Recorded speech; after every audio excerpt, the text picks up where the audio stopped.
뉴스야 시작합니다. 정치부 김정우 기자 나와 있습니다. 자, 첫 번째 물음표부터 보죠. 네, 첫 번째 물음표는 백종원이 왜 거기서 나와로 하겠습니다. 네, 영탁이 부른 노래죠. 예. 자, 통합당 비대위원장인 김종인 위원장 이제 백종원 씨를 대선 주자로 언급을 해서 이제 한동안 논란이 됐었는데 그 뒷이야기를 지금 취재한 거죠. 예, 발단은 한 신문의 보도였습니다. 그 통합당 초선 의원들이 차기 대선 주자를 물었는데 김종인 위원장이 백종원 씨 같은 분 어떠냐 이렇게 되물었습니다. 예. 그런데 아마 좀 발언이 좀 와전된 측면이 없지 않아 있습니다. 어떻게 와전이 됐는지 좀 구체적으로 설명이 필요할 것 같은데요. 예, 그 문제는 해당 신문 보도에는 그 백종원 씨 얘기하는 사람도 있던데란 전제가 빠져 있다는 겁니다. 그래서 김종인 위원장 본인 생각이 아니라 밖에서 그런 얘기가 있으니까 어떻게 보느냐고 이렇게 물어본 겁니다. 뭐 어쨌든 본인도 그런 비슷한 생각을 갖지 않았다면 그런 말을 옮길 리가 없을 텐데 예. 어쨌든 지금 김종인 위원장이 차기 대선판을 지금 짜고 있기 때문에 이런 말들이 이제 정치권에 미치는 파장이 상당히 큰 건데 백종원 씨 본인은 어떻게 설명을 했습니까? 일단 꿈도 꿔본 적 없고 지금 일이 재미있고 좋다 이렇게 답을 했습니다. 몇 년 전에도 비슷한 질문을 한 적이 있는데 답변 한번 들어보겠습니다. 지금 이제 총선 때인데 어디 비례대표 제안이라든지. 아이고, 저 큰일 날 소리 하지 마시고 아니, 들어왔어요. 다시 한번 말씀하시지만 저희 아들을 걸고 정치에는 전혀 관심 없습니다. 정치는 전혀 관심 없다 뭐 이렇게 지금 선을 긋고 있는 건데 자 이제 기존 주자들이 그래도 통합당에 없는 건 아니에요. 오세훈, 원희룡 뭐 이런 분들이 지금 움직이고 있는 상황인데 이분들 반응은 어땠습니까? 일단 그분들의 반응부터 한번 들어보겠습니다. 예.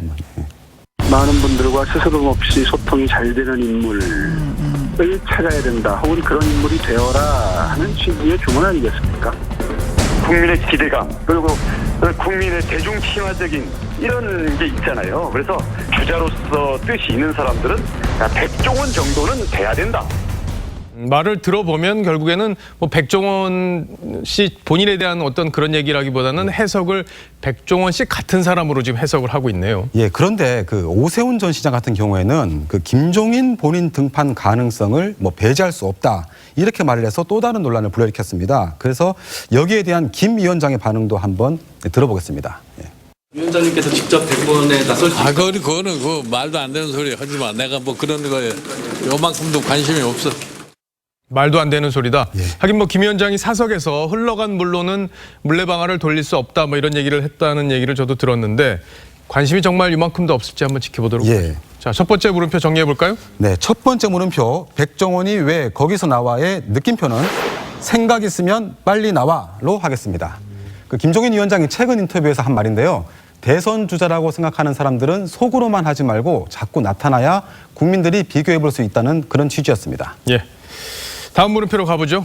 네, 두 번째 물음표는 칼견운 추윤 승자는으로 하겠습니다. 예, 뭐 승자를 지금 알 수는 없을 텐데 예. 이 추미애 법무장관이 독설에 가까운 표현으로 윤석열 검찰총장을 압박하면서 지금 논란이 커지고 있잖아요. 예. 근데 추 장관이 과거 박근혜 정부 시절에 이제 살아있는 권력을 수사했던 윤 총장을 상당히 좀 긍정적으로 평가하는 얘기들을 많이 했기 때문에 지금과는 상당히 좀 다른 모습이다 이런 얘기들이 나오고 있어서 더 논란이 커지는 듯합니다. 예, 그래서 논란이 됐던 그 추 장관 발언들을 일단 한번 모아봤습니다. 예. 저의 명을 거역한 것입니다.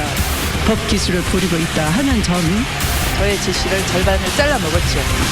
세상 지휘랍시고 해갈치고.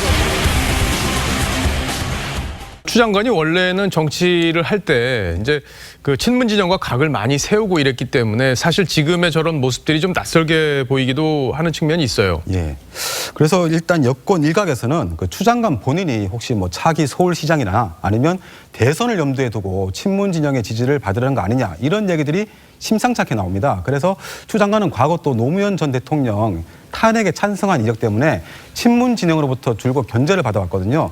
그래서 요즘엔 일부 친문 지지자들 사이에서 추다르크, 뭐 추느님이란 말들이 오가고 있다고 합니다. 추느님이요? 예. 예. 자, 그런데 이제 추 장관이 문재인 대통령이 이제 검찰 개혁을 명분으로 임명한 법무장관이잖아요. 이제 그런 이유 때문에 지금 청와대가 그리고 있는 큰 전략 속에서 지금 추 장관이 움직이고 있는지 이건 좀 더 두고 보면 알 것 같습니다.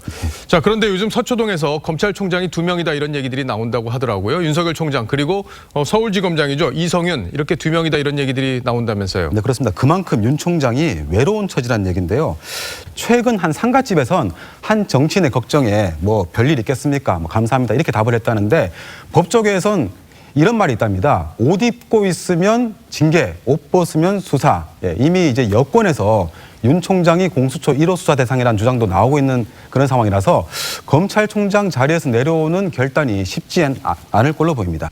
근데 요즘 여권에서 사실상 사퇴 압박을 윤석열 총장한테 가하고 있다 이런 평가들이 나오는 상황이기 때문에 윤 총장이 어떻게 결단을 내릴지 좀 지켜봐야겠네요. 예.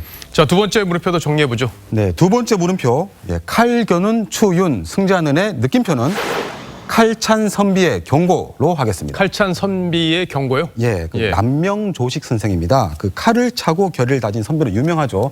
최근 열린민주당에서 조국 전 장관이 그 후손이라고 주장했다가 후손들 쪽에서 이제 반론이 제기돼서 논란이 됐고요. 그리고 다른 한편에서는 권력에 저항하는 윤 총장이 오히려 남명의 삶에 가깝다는 그런 말도 나옵니다. 예. 어느 쪽인지는 모르겠지만 아무튼 남명의 칼에 새겨진 내명자경 외단자의라는 말이 있는데 자신의 본질에 대한 주시와 사물의 시비에 따른 단호한 결단이란 뜻이라고 합니다. 그러니까 자신의 본질을 좀 주시해봐라. 예. 뭐 그러고 그걸 통해서 결단을 내려라. 뭐 그런 거군요. 예. 어쨌든 뭐 추 장관이든 윤 총장이든 그 뜻을 깊이 새겨보면 좋겠습니다. 잘 들었습니다. 지금까지 김정우 기자였습니다.